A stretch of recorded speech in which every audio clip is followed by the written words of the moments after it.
الحمد لله نحمده ونستعينه ونستغفره ونؤمن به ونتوكل عليه ونعوذ بالله من شرور أنفسنا ومن سيئات أعمالنا من يهده الله فلا مضل له ومن يضلله فلا هادي له ونشهد أن لا إله إلا الله وحده لا شريك له ونشهد أن سيدنا وسندنا وشفيعنا وحبيبنا ومولانا محمدا عبده ورسوله صلى الله عليه وعلى آله وأصحابه وسلم أما بعد فأعوذ بالله من الشيطان الرجيم بسم الله الرحمن الرحيم إن تنصروا الله ينصركم ويثبت أقدامكم وقال الله في موضع آخر ولا تهنوا ولا تحزنوا وأنتم الأعلون إن كنتم مؤمنين صدق اللہ العظیم.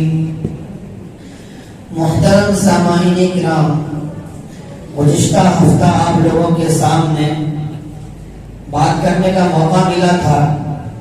اس وقت میں نے آپ کے سامنے ایک ارادہ کیا تھا، ایک وعدہ سمجھ لیجئے کہ اس جمعے میں حضرت عمر رضی اللہ تعالیٰ عنہ کی کچھ سوانح بیان کیے گئے تھے اور 10 محرم الحرام کے بارے میں کچھ باتیں بیان کی گئی تھی.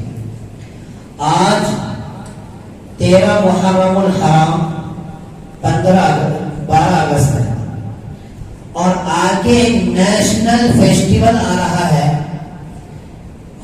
15 اگست 75 اگست.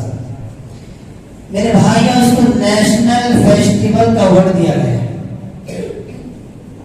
ہم سمجھتے ہیں کہ 15 اگست آیا اور 15 اگست وہ ہے جو آزادی جس میں ہمیں حاصل ہوئی، جسے ہم انگلش میں انڈیپینڈنس ڈے کہتے ہیں. ایک نارمل سی چیزیں آگے چلی جاتی ہیں، لیکن اس دن کو حاصل کرنے میں مسلمانوں نے کیا قربانیاں دی ہیں اور کیسے جان شہادت نوش فرمایا اس دن کو حاصل کرنے کے لیے، اس کا علم ہمیں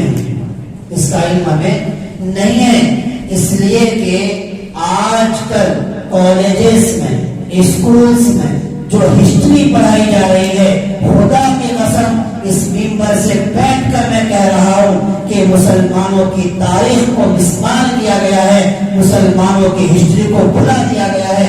اس لیے آج ہمارے بچے اپنے اسلاف کے کارنامے، اپنے اسلاف کی داستان کو بھول چکے.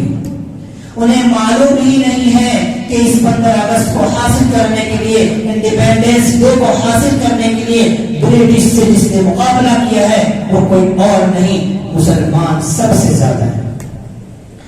تو اس کے عنوان سے میں آپ کے سامنے کچھ باتیں عرض کرنا چاہتا ہوں، اور اس میں اس چیز کو حاصل کرنے کے لیے جو سب سے بڑا کردار ادا کیا ہے اس ڈپارٹمنٹ نے، وہ ڈپارٹمنٹ کوئی اور نہیں دارالعلوم دیوبند اور دیگر مدارس. انہوں نے سب سے بڑا کردار ادا کیا ہے، نہ کسی کالج نے اور نہ کسی یونیورسٹی نے، بلکہ علماء کرام جو پروڈکٹ، جو مدارس کے پروڈکٹ ہیں، جس کو ہم دارالعلوم کے نام سے جان سکتے ہیں. میرے بھائیوں، انہوں نے کیا قربانیاں دی ہیں میں آپ کے سامنے بڑھتے بڑھتے عرض کروں گا. آج کل مدارس پر کیچڑ اچھالے جا رہے ہیں اور یہ کہا جا رہا ہے کہ مدارس کے پروڈکٹ جو ہیں، جو علماء ہیں، نعوذ باللہ ان کا دہشت گردی کا الزام لگایا جاتا ہے.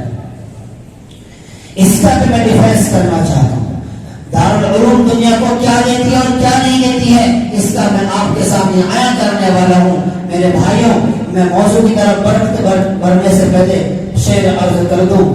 جب گلستان کو ہوگی ضرورت پڑی، جب گلستان کو ہوگی ضرورت پڑی، سب سے پہلے ہی گردن ہماری کٹی.